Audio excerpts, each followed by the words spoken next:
Bağlantımız olacaq. Növbəti xəbəri elə canlı bağlantı ilə nəzərinizə çatdırmaq istəyirik ki, əməkdaşlarımız ölkə gündəmi ilə bağlı prosesləri dərindən, belə deyək, detallı şəkildə məlumatlarını çatdırırlar. Son dövrlərdə Dövlət Dəniz və Liman Agentliyinin verdiyi dənizçi sənədlərinin saxtalaşdırılması hallarının artması müşahidə olunub ki, bu barədə Rəqəmsal İnkişaf və Nəqliyyat Nazirliyi xəbərdarlıq yayıb. Məlumatda geniş formada bəhs edilən məsələlər var. Nələrdir? Onlarla bağlı Zeynəb bizə məlumatları çatdıracaq. Əlbəttə ki, Zeynəb, xoş gördük səni, bir daha salamlayırıq.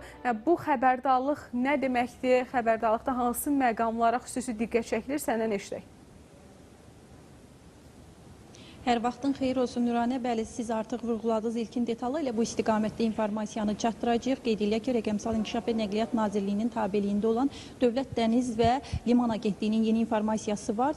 Təəssüflər olsun ki, dənizçi sənədlərinin saxtalaşdırılması halları müşahidə olunur və son zamanlar artıq 14 şəxs üzrə 21 sənədin saxtalaşdırılması halı müşahidə olunub. Hansı sənədlərdir? Eyni zamanda bu qanun pozuntusu kimi təbii ki, bilirik ki, qanun pozuntusudur. Bəs hansı problemlərə yol açır, eyni zamanda hansı sərt tədbirlər görüləcək, bu istiqamətdə məlumat verəcək. Yanımda da elə Dövlət Dəniz və Liman Agentliyinin Gəmi Heyəti Departamentinin direktoru Səid Orucov var. Səid bəy, eşidək sizdən bu hal hansı problemlərə yol açır, eyni zamanda hansı sərt tədbirlər görüləcək?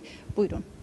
İlk öncə qeyd edim ki, 2024-2025-ci ilin bu dövrünə qədər Dövlət Dəniz Liman Agentliyinə daxil olmuş müraciətlərə əsasən ümumilikdə 14 dənizçinin 21 sənədində saxtakarlıq halı aşkarlanmışdır. Bu sənədlərin 8-i sertifikat diplom, 13-ü xüsusi hazırlıq şəhadətnamələrə aiddir.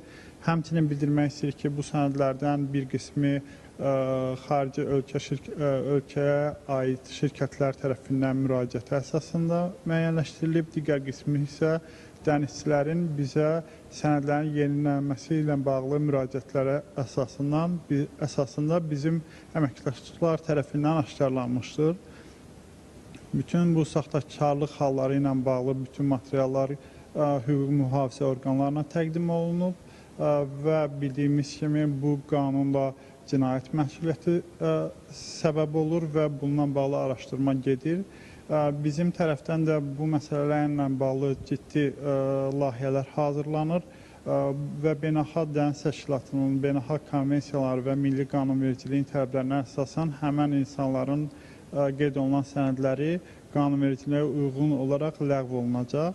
Bir daha bildirmək istəyirik ki, dənizçilərin sertifikatlaşma prosesi Beynəlxalq Dəniz Təşkilatının və beynəlxalq standartlara uyğun olaraq həyata keçirilir və hər il bununla bağlı Beynəlxalq Dəniz Təşkilatı saxta sənədləri verən dövlətlərin siyahısını tərtib edir və buna uyğun olaraq həmən sertifikatların verən ölkələri müvafiq olaraq ağ siyahlarda qeyd olunur. Bu kimi halların baş verməsi və artması ölkəmizin ümumi mənafeyinə ziddir və mənfi təsir göstərir.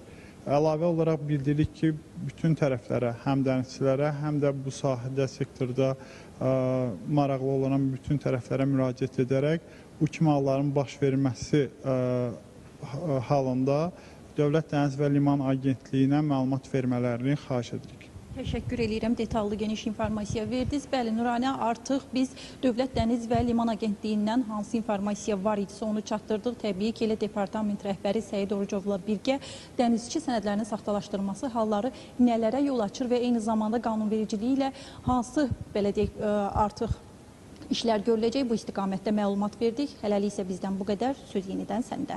Təşəkkürlər Zeynəb, məlumatları təqdim etdiyin